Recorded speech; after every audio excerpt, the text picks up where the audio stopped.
The Trader Cobb Crypto Show, talking business in blockchain.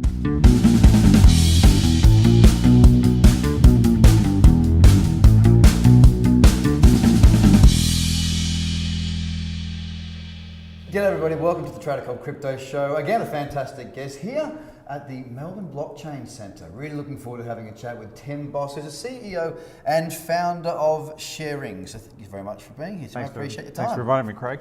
No problem. Well, let's cut straight to the chase. I want to know a bit about your introduction. You were going to do a much better introduction than I am on you. So where have you come from and where are you at now? Yeah, so we're building ShareRing, and basically building a marketplace for the sharing economy. So what we're doing is we're building a blockchain. It's running on Tendermint, Consensus Engine, Cosmos SDK.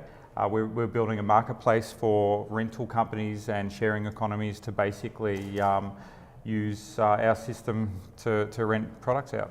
So the sharing economy specifically on a rental side of things, yeah? Yeah, so our view of sharing economy isn't just about Airbnb. So we look at Airbnb as basically an unnecessary middleman in the sharing economy. So we've expanded the view of what sharing is to traditional rental models, like a car rental company, a suit rental company, scuba dive rental company, and also people that might want to rent out their own products to other people. So our platform essentially allows anyone to be the next Airbnb.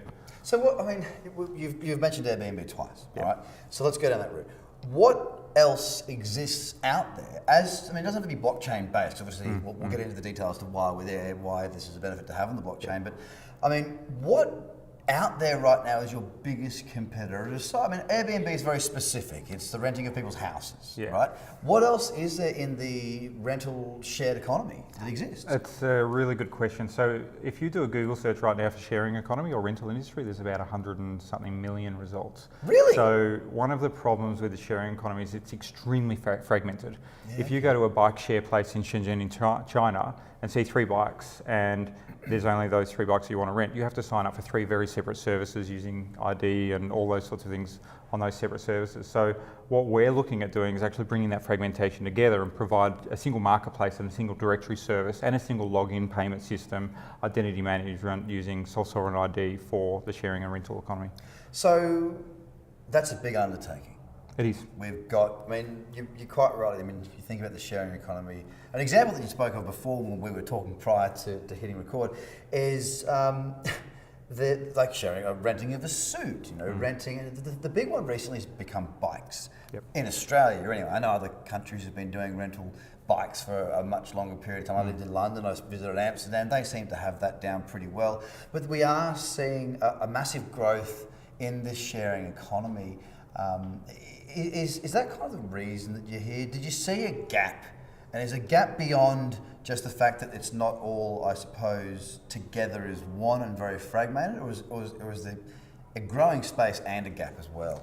I guess the path to get here, this is a 14-year journey. So okay, let's start. Take us through that rabbit hole. Why sharing? So I was living in Japan back in 2004. And one of the things, Japan is a very consumerist society. They buy a lot of new stuff. They replace TVs every year. They replace cars every 2 years. And one thing that I noticed was during Hard Rubbish Day, there was these almost brand new TVs out in their front lawns. And the thing that really hit me is the amount of waste you see. Yeah. So I sort of went on a bit of a mission to try to reduce that waste, increase utilisation of assets. A lot of people buying tools or suits that they wear once, or not necessarily needing a car. They could probably rent or share a car or get a bike or things like that. So I started in 2010 a caravan rental service. It was like the Airbnb for caravans. And that went okay in Australia. It's basically people renting out their motorhomes and caravans to other people. That's good. So what was the path that brought you to where you're at right now? Why the sharing economy? Well, this is a 14-year-old journey. So going back to 2004, I was living in Japan, and as you know, Japan's a very consumer-based society. So Japanese people, they'll buy a TV and then replace it after 12 months. And one thing that really hit me was in Hard Rubbish Day, when you see these TVs that are like 12 months old thrown out on the nature strip, and people buying new TVs, and it's just this absolute waste that happens. And this is a global problem, it's not just Japan. And one thing, that sort of started me on the path to how do we fix that? How do we reduce waste? So I started a fleet tracking and IoT business where we looked at sort of corporate vehicles and utilisation of those vehicles and actually helping them reduce their fleet. In 2010, I started a caravan rental business, like Airbnb for caravans and motorhomes. I sold that in 2012. And then around 2012, I started a company called Keys. And what our initial goal with for Keys was actually create a marketplace for the sharing economy. And when we were building it, we realised it was almost impossible to scale for every type of product. So renting out a drill is very different to renting out scuba gear, which is very different to renting out a car. Like every one of those has different requirements. So we focused on the low-hanging fruit, which for us was car sharing. And we developed a white label car sharing platform that's used in about 300 locations around the world. Toyota rebranded as Toyota Car Sharing in Australia, for example. And when blockchain came along, we looked at that and said, wow, this is really the answer to a lot of our problems: self-sovereign identity, distributed autonomous organisation, distributed apps, scalable products, platforms. A lot of problems are basically solved, and we looked at that, we started researching it, we started building some tests around it, and decided to basically build ShareRing, which was our marketplace for the sharing economy. So you've basically been in this journey, if you will. I know it's a loosely thrown around term, especially in this space. Yeah. You've been in this sharing economy journey for the best part of 14 years, with various success on, by the sound of it, each of the projects you've been a part of, you've done well with, which is fantastic. Yep. So let's segue now into why the blockchain is important for what you're doing now. Because look, you've clearly got a tech background, you're clearly able to build a business. You're able to execute, then you're able to sell the thing, and you're able to do all right from that. Maybe very, very well, I don't know. But why is the venture now in blockchain? What do you see blockchain adding to what you've created in the past and making it better? Of course, you've got 14 years of experience, probably more than most in this economy. You're probably somewhat of a veteran in this space. So why blockchain? One of the things is scalability. So, using things like smart contracts, you can have a client sort of build their own platform, their own company on your platform. So, one of the things that you had before was centralized systems like APIs, where someone would have to use an API to do stuff on your platform, and they were very rigid, and they had to follow your rules, and they had to use your schema and database and all that sort of stuff. Blockchain takes a lot of that away. The other areas are things like a reputation engine or a review system. So if someone does a review on a provider, no one can go in and change that information. No one can alter it. There's an awesome article that I read this morning about Amazon sacking a bunch of people, a bunch of their staff, because what was actually happening was some of these staff were removing bad reviews on behalf of clients and also selling some data to other people. With blockchain, you can't remove those reviews. They're there forever. Also, with renting a product out, if I rent, say, a product to you, you can't go back and say, hey, you didn't rent this to me, or hey, I didn't damage this, because we take photos and the hash or the fingerprint of that photo is stored on the blockchain. So you can't go back and say that photo wasn't created then or anything like that, because it's time stamped, you've got an immutable data set, so it solves that problem as well. The other huge problem that it solves is, part of what we're building is a self-sovereign identity system. So what that actually means is the app that we're developing, your ID is stored in the app and nowhere else. It's not on a centralized server, it's not on anywhere. You own your ID. And when you do that ID, we do KYC on it, so you upload your driver's license photo, you upload all this other stuff. If you're in Australia, we'll check it with the likes of ID Matrix or one of the ID things. But that validation will go on the blockchain, but also on your phone, but there's no identifiable information about you on the blockchain. So we fingerprint that ID. So we create a package of the photo, your name, phone number, all that sort of stuff, package in an encrypted file on your phone, and then create a hash of that and put that hash on the blockchain. So when I rent something out, like let's say I'm renting something out to you, through the app, when you pay me through SharePay, which is our payment system, I'll receive a copy of that ID. My app will validate it with the blockchain to say, hey, yeah, that's definitely you. I'll see your photo, and I'll know that it's not a forged ID or anything like that. But also, you know that your ID is not getting stored on any central server where it can be sold or anything like that. So you just touched on a point that I think it brought relevance to me. When you're renting something, the person who is renting it out carries a risk of, you going, my name's George Best, but you're not. You're Sally James. And George Best disappears with your brand new car. and bada bing, bada boom, you're out of business, and that's expensive. So I suppose that does, it connects both sides of it. It does. It connects the vendor and the rental, which I think is really, really important in that space. So I get that. WeChat, we pay. Yep. The Chinese are wonderfully advanced as far as, you know, using your phone to pay for this and pay for that, and having a cashless society. Is there any way? Like, I'm thinking way out of left field here, but is that the sort of level you want to get to, where you can tap into this sort of thing, to that sort of level of, you know, integration? Like, I mean, what I'm trying to say is, lots of people using it. Is there any way to blend in? Like, you obviously got to do partnerships. And how are you growing this? How are you getting people involved? So with the payment system itself, I guess one of the biggest differences between us and WeChat is a centralised system.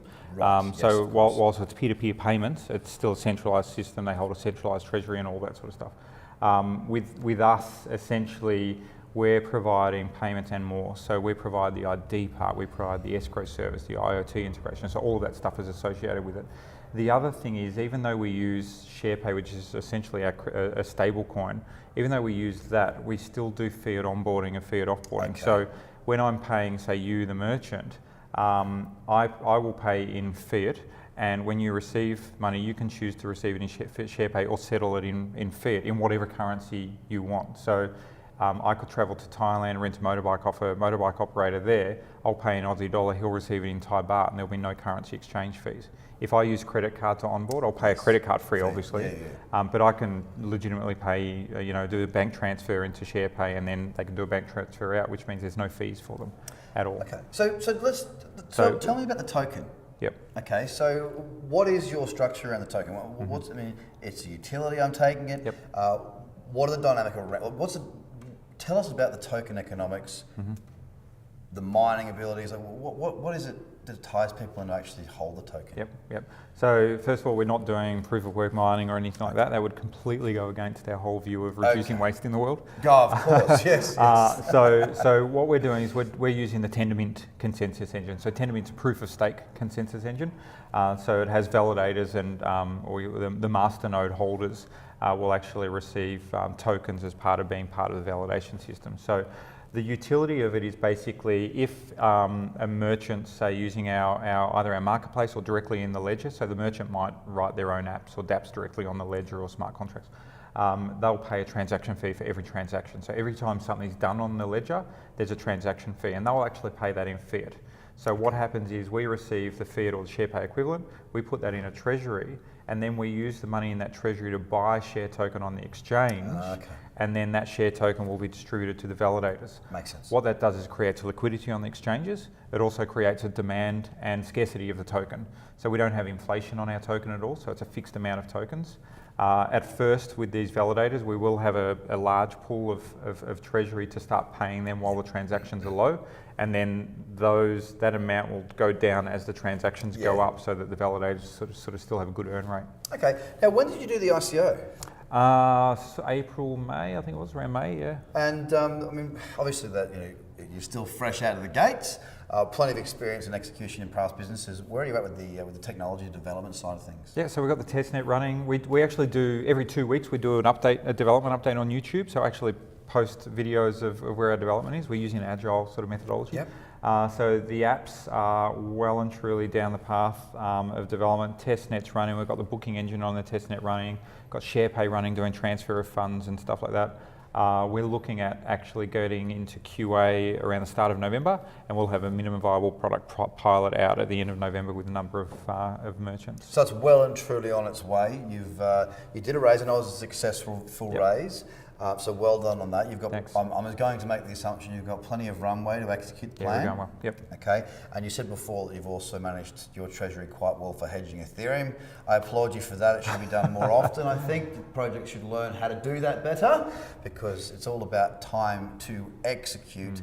as opposed to let's just hope Ethereum keeps on going. We're developing up. a product. Yeah. Excellent. So look, is there anything else that you think is really important that you should be telling the listeners and the viewers? No, I mean, Beyond where to find more information about you. Yeah, so go to ShareRing.network or on our Twitter, ShareRing Global. Share ShareRing.network. Yep. Best place to find us. There's links to our Telegram and all that sort of stuff on the website. Tokens are still locked. We're looking at unlocking in late October, early November. Got a couple of exchanges lined up for that as well. Excellent. Yep. Well, Tim Boss, it was an absolute pleasure having you on the show, guys. Don't forget to go and check out ShareRing.network. Plenty of interesting information coming out of there from a man who's executed plenty of projects like this in the past. Not the blockchain though, but this is an exciting addition to your career and your entrepreneurship. Thanks Thanks very much for having you on the show. That's great. Appreciate it. Guys, thanks very much. Bye for now.